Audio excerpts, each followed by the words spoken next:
चलिए अब बात कर लेते हैं म्यूटेजेंस की। तो म्यूटेजेंस जैसे ही आपको नाम से ही समझ में आ रहा होगा, ये 2 चीज़ों से बना हुआ है, म्यूट एंड जेन्स। तो म्यूटा जो वर्ड आया है, ये म्यूटा वर्ड आया है म्यूटेशन से, और ये जेन्स जो शब्द आया है, ये आपका आया है जनरेशन से। तो इसी से बात समझ में आती है कि म्यूटाजेंस मतलब म्यूटेशन को जनरेट करने वाली चीजें। तो ऐसी चीजें जो किसी भी डीएनए सीक्वेंस में म्यूटेशन को जनरेट कर दें या म्यूटेशन को बढ़ावा दें, तो वो चीज कहलाती है म्यूटाजेंस। अब म्यूटेशन तो एक नॉर्मल सी रेगुलर प्रोसेस है, जिसमें डीएनए सीक्वेंसिंग में डीएनए के चीज़ों में ये चेंजेस आते ही रहते हैं, नेचर में नॉर्मली ही आते रहते हैं।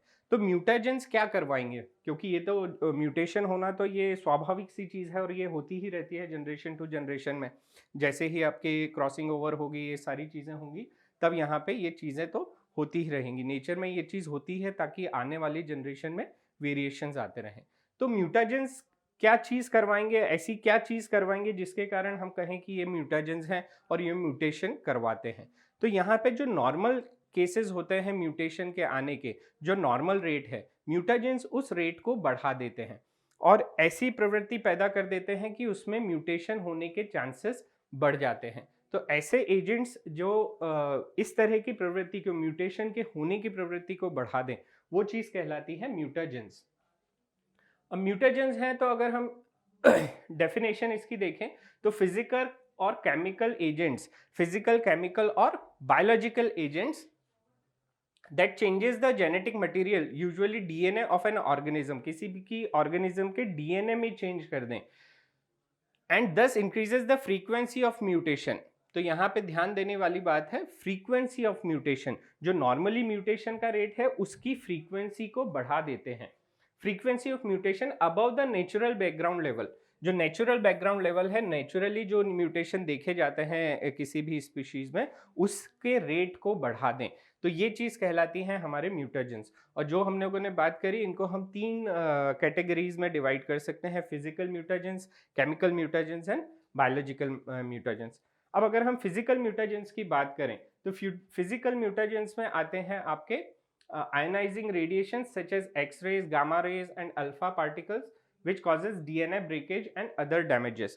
तो ऐसे चीज़ें जो आयनाइजिंग रेडिएशंस पैदा करते हैं, और ये आयनाइजिंग रेडिएशंस जो हैं ये इलेक्ट्रॉन को लास्ट शेल से अपने एग्जिट करवा देते हैं, और उसके कारण जो हमारे प्यूरिन पिरामिडीन्स हैं, इनके अंदर कुछ चेंजेस आ जाते हैं। तो वो चीज़ कहलाते हैं हमारे आयनाइजिंग रेडिएशन, जो हो गए आपके X-rays, gamma rays, alpha particles. वहीं इसके अलावा अगर हम देखें तो नॉन आइजिंग रेडिएशंस भी हैं। जो नॉन आइजिंग रेडिएशन है, जैसे आपकी अल्ट्रावायलेट रेडिएशंस।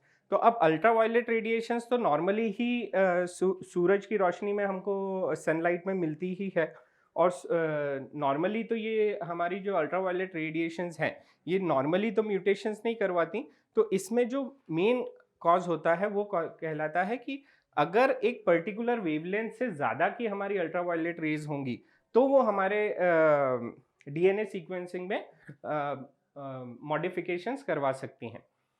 तो अगर वेवलेंथ 260 नैनोमीटर से, अगर 260 नैनोमीटर से अगर वेवलेंथ ज़्यादा होगी, तो हमारी जो अल्ट्रावायलेट है रेडिएशंस हैं वो म्यूटेशंस को बढ़ावा देती हैं।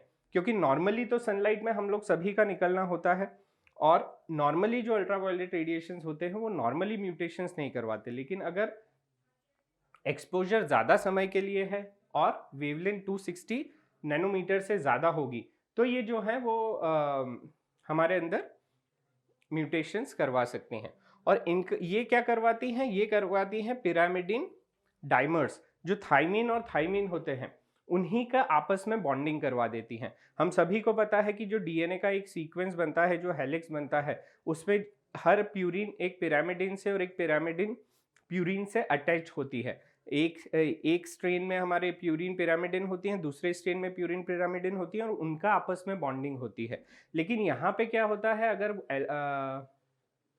अल्ट्रावायलेट रेडिएशन से एक्सपोजर बढ़ता है, 260 नैनोमीटर से ज़्यादा बढ़ता है, और एक सफिशिएंट टाइम के लिए जब ये एक्सपोजर होता है, तो उस कंडीशन में जो थाइमिन आपस में एक दूसरे के नज़दीक हैं, उन्हीं में आपस में बॉन्डिंग हो जाती है और उसी चीज़ को बोलते हैं पिरामिडिन डाइमर्स।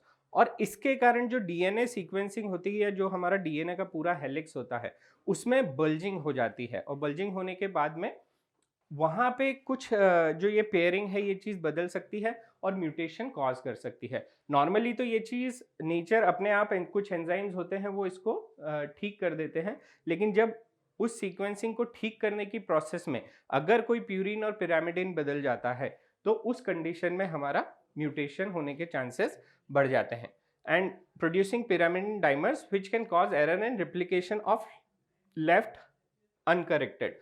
तो अगर जब रिप्लिकेशन होता है या अनकरेक्टेड ये डीएनए सीक्वेंस रह गया हमारा, तो उस कंडीशन में हमारा म्यूटेशन अल्ट्रावायलेट रेज करवा सकती हैं। अब जो हम लोग केमिकल म्यूटेजेंस की बात कर रहे थे, nitrous acid, alkylating agent, base analogues, acridines, तो ये भी क्या करवाती हैं, ये जो बेस एनालॉग्स होते हैं, जैसे अगर हम एग्जांपल लें तो बेस एनालॉग्स क्या करते हैं, ये हमारे जो प्यूरिन और पिरामिडिन है इन्हीं के जैसे होते हैं और इन्हीं के जैसे होने के कारण ये कई बार प्यूरिन और पिरामिडिन से अपने आप को एक्सचेंज कर लेते हैं। और जब ये इस तरीके से एक्सचेंज हो जाता है तो जो हमारी सीक्वेंसिंग है वो पूरी की पूरी बदल जाती है। जब मैसेंजर आरएनए उस कोड को डिकोड करता है किसी भी आपके अमीनो एसिड बनाने के लिए, तो वो सारी चीज़ें चेंज होने के कारण कोडिंग जो उसका अर्थ होता है उस चीज़ का, वो चीज़ बदल सकती है। तो ये चीज़ कहलाती है हमारी केमिकल म्यूटेजेंस। तो ये सारे केमिकल म्यूटेजेंस जो हैं, केमिकल्स हैं, ये हमारे इस तरीके से म्यूटेशन करवा सकते हैं। और ये सारे केमिकल्स आप लोगों ने सभी ने सुना होगा कि इस तरह के जो प्रोडक्ट्स होते हैं, प्रोसेस्ड फूड हुआ आपका, कॉस्मेटिक प्रोडक्ट्स हुए, या आपके carcinogenic like your cigarette and other tobacco kind of a things, ये वाली जो चीज़ें होती हैं इनके अंदर कार्सिनोजेनिक प्रॉपर्टी होती है। जैसे आपने निकोटीन समझा होगा कि सिगरेट्स वगैरह में होता है, जो आपका गले का कैंसर और इस तरह की चीज़ें करवा सकता है। तो कैंसर भी जो होता है वो म्यूटेशन के कारण, केमिकल म्यूटेशन के कारण करवाया जा सकता है। चलिए, तो अब बात कर लेते हैं कुछ बायोलॉजिकल एजेंट्स की, जैसे कुछ वायरसेस हुए, आपके बैक्टीरियाज हुए। तो अब जो वायरसेस होते हैं वो तो काम ही इसी बेसिस पे करते हैं कि हम खुद का जो डीएनए होता है वो किसी पर्टिकुलर सेल्स के डीएनए के साथ में अपना मिला लेते हैं और वहीं से वो रिप्लिकेट करवाते हैं। जब ये चीज़ें होती हैं तो उनके जो डीएनए के सेगमेंट्स हैं वो वहीं पे छूट सकते हैं, या वो कुछ जो होस्ट डीएनए है उसमें भी कुछ चेंजेस करवा सकते हैं, जिसके कारण म्यूटेशन हो जाए या म्यूटेशन होने की प्रवृत्ति बढ़ जाए। तो वायरस डीएनए में भी inserted into the genome and disrupt genetic function. जो जेनेटिक फंक्शन है उस पर्टिकुलर सेल का या उस पर्टिकुलर ऑर्गेनिजम्स के क्रोमोसोम्स का, उस चीज़ को ये बदल देते हैं। वहीं अगर हम बैक्टीरियाज की बात करें तो some bacteria such as Helicobacter pylori causes inflammation during which oxidative species are produced, causing DNA damage and reducing efficiency of DNA repair system, thereby increasing mutation। तो ये भी जो बैक्टीरियाज होते हैं ये जब अपने इफेक्ट्स डालते हैं तो डीएनए को डैमेज कर सकते हैं, एंड उनकी जो रिपेयर करने की कैपेसिटी है, आज डीएनए के जो सीक्वेंस होता है हम लोगों को सभी को पता है कि अगर जब रिप्लिकेट करते हैं डीएनए या उनमें कुछ टूट फूट हो जाए तो वो चीज़ अपने आप रिपेयर हो सकती है। लेकिन ये जो इन्फ्लेमेशन कॉज करता है उसके कारण उनके रिपेयर करने की क्षमता जो होती है वो धीरे धीरे घटती चली जाती है। सॉरी। उसके बाद आ जाते हैं कुछ ट्रांसपोन्स। ये जो ट्रांसपोन्स होते हैं, ट्रांसपोसन्स जो होते हैं ये जंपिंग जीन्स कहलाते हैं। मतलब हमारे ही जो डीएनए है, डीएनए के ही बीच में एक ऐसा सीक्वेंसिंग होगी, एक ऐसे जीन की सीक्वेंसिंग होगी जिस जीन की ये कैपेसिटी होगी कि वो अपने आप को या तो दूसरी किसी पोजीशन पे वहाँ से कट होके दूसरे किसी हमारे क्रोमोसोम्स के डीएनए पे कहीं और पे जाके अटैच हो सकता है, या वो अपने को मैसेंजर आरएनए से रिप्लिकेट करवा के कहीं और किसी और पोजीशन पे अटैच हो सकता है। तो ऐसे जीन्स जो अपने आप को रिप्लिकेट करवा सकते हैं किसी और पोजीशन पे, ऐसे जीन्स जो है कहलाते हैं, वो कहलाते हैं आपके transposons. A section of DNA that undergoes autonomous fragment relocation, multiplication, its insertion into chromosomal DNA disrupts functional elements of the genes. तो अब ये जो अपना ट्रांसपोसोन्स होगा, ये जो पर्टिकुलर किसी और जगह पे जाके अटैच हो जाएगा, तो वहाँ के जो कोडोन्स होंगे उनके अर्थ को ये चीज़ बदल देगी।